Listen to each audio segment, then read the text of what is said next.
আজ আপনাদের সাথে শেয়ার করব দুই ছেলের একসাথে সুন্নতি খাতনা দিলাম। তো সেই ভিডিওটাই আপনাদের সাথে আজ শেয়ার করতে যাচ্ছি। তো কেউ স্কিপ করবেন না, পুরো ভিডিওটাই সাথে থাকবেন।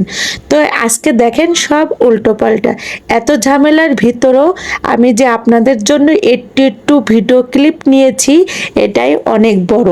কারণ আমার হাতে আজকে কাজ উঠতেছিল না, তারপরও ভাবলাম যে আপনাদের জন্য হালকা পাতলা একটু ভিডিও স্কিপ নিই। তো এই যে আপনার ভাইয়া হঠাৎ করেই বলল যে আজকে মনে হয় ওদেরকে সুন্নতি দেওয়া হবে। তো আমি মানে বুঝতেই পারিনি যে আজকে হবে কিনা, জানি না, শিওর না। তো এর ভিতরেই সন্ধ্যা 6টার সময় বলল যে হ্যাঁ, যে মানে আমাদের দেশে তো বলে হাজাম, হাজাম আসবে আর কি, ওদেরকে আজকে সুন্নতি দেব।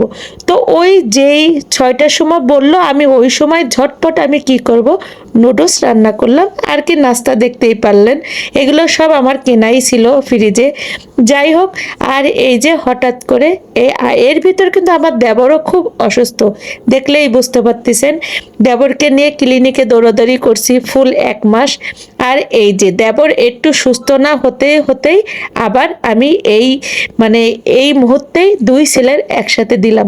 তো পুরোটা আমার সামলাতে অনেক কষ্ট হয়েছে, বলতে পারেন 3টা রোগী আমি একসাথে আর কি দেখাশোনা। যাই হোক, এটা আমার কাছে বড় একটা চ্যালেঞ্জেস ছিল।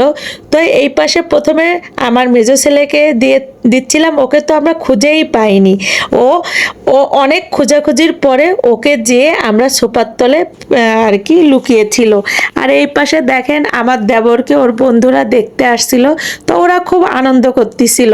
হ্যাঁ, তো ওদের দেখতে আসা তো আমার একদিকে উপকার হয়েছে, কারণ আমার ছেলেকে তো আমি একাই পারতাম না।